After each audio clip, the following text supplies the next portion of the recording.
What's up, my Razmanites and movie fans alike, and welcome to round 3, Uno Dos Tres, of the Cigarette Burns movie reviews.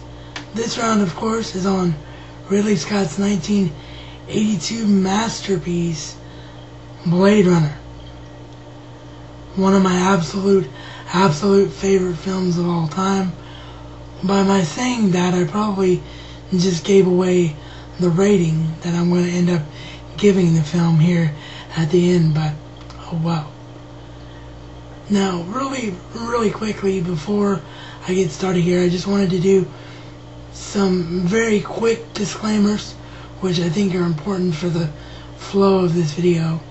One is that the sun is shining really brightly today, and even though the only curtain that has any lighting is the curtain over here to, I'm pointing the wrong way, aren't I? Be the camera, it's mirrored, sorry. The curtain over here behind my television. That curtain there is the one that shines the sun through on my videos when it's really sunny, but I can't shoot this in the evening tonight because it's just never quiet enough around here anymore to shoot a video in the evening. So that's why I'm shooting it during the day. And the second thing is, some of you may be wondering if you're subscribed over to my personal channel, the Razman's Reality Show, and Razman's Reality, the username, why am I back on my 4x3 webcam when I shot my last episode of Dollhouse in HD?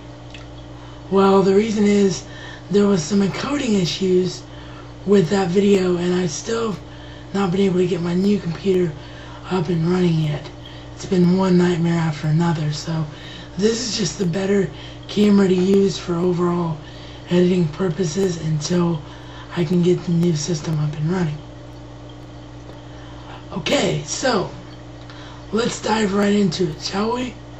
Harrison Ford stars as Rick Deckard, a ex-Blade Runner, which was a name given to a division of cops in the near future.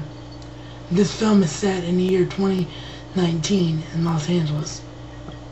So, Blade Runners were a name given to this division of the police task force that was assigned to capture and shut down replicants. Replicants are robot, android-like creatures who are meant to mirror humans in every way possible other than their emotions. Sound familiar, Star Trek fans? Yeah. I wonder if Gene Roddenberry got a little bit of an inspiration for Data from Ridley Scott and Blade Runner. Both shows were in the 80s. It just makes you wonder. I'll have to do some research on that, and maybe I'll let you know in an annotation whether or not there was actually correlation there. It depends on if I'm able to get the research done by the time this review goes up. Anyway, Harrison Ford was in retirement because all the replicants on Earth were, of course, taken off the planet, and Earth thought that they were done with the replicants. Well, then a rebel band of 6 replicants, led by Roy Batty, who's played by the absolutely fantastically brilliant Rutger Hauer. And I'll get into why he's so brilliant in this film in a moment.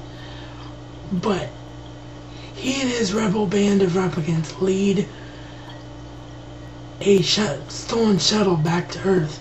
In the process, they kill, I think, about 23 people, maybe 24. I don't know without having the DVD in front of me. By the way, speaking of the DVD, if you're wondering, I do have the 5-disc suitcase set of Blade Runner, which is the quintessential set to own. I just can't show it at this moment because it's up high and I don't have access to when I'm home alone. But in the process, they kill about 23 people when they steal the shuttle, but they lead themselves back to Earth because they want revenge. And the person they want revenge on is their creator, who is Dr. Tyrell. I forget his first name, but Tyrell is the head of the Tyrell Corporation. He created all the replicants, and because replicants are supposed to be so eerily similar to humans without their emotions, there became a little bit of a problem with the replicant programming, in the sense that replicants, after a 4 or 5 year period, started to develop emotions.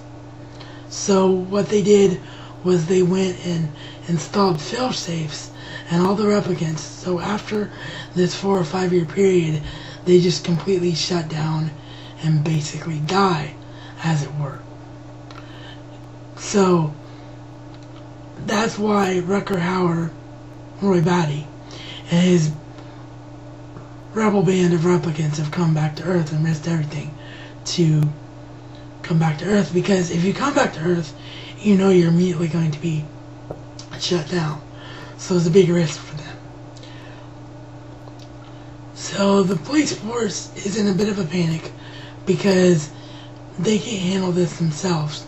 So Rick Deckard, Harrison Ford, is called upon to come out of retirement to go after these replicants. And what is so interesting about this film is two things. One, just how far ahead of its time that it actually is. Because if you think about it, in 1982, the idea of a artificially intelligent being passed for humans is rather intimidating and rather far-fetched. I bet a lot of people looked at Ridley Scott and the writers and producers of this film and were like, are you smoking something here, Blade Runner crew? I mean, honestly, do you really think this is believable? So it took a lot of guts and a lot of courage to make this film.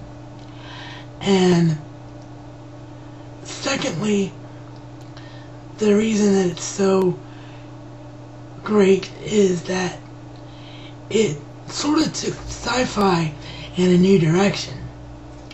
Before Star Wars, sci-fi was kind of light and fluffy and feel good and, you know, just futuristic models and unbelievable storylines and really just a fantasy in the truest sense of the word, which is where the fi part of sci-fi comes from.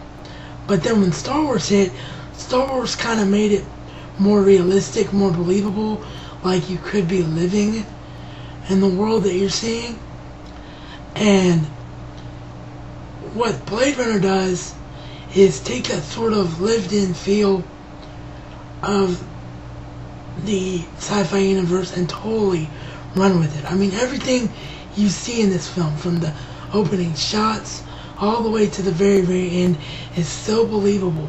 You escape so much within this movie that you literally feel as though you are in the year 2019 and this is the way the future is.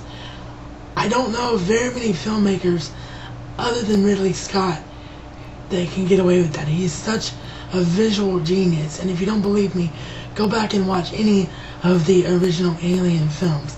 His later stuff has kind of been hit and miss, although he is returning to Alien officially now with the newest Alien movie, which I'm very, very excited about, because hopefully he'll get back to his roots. But Ridley Scott is a brilliant director, and he just knows how to get his message across visually, and there's pretty much no one visually like him except maybe Joss Whedon, who I'm also, as you know, a huge fan of. With that, I'm looking at my timer here, and I'm running short on time, so stay tuned for part 2.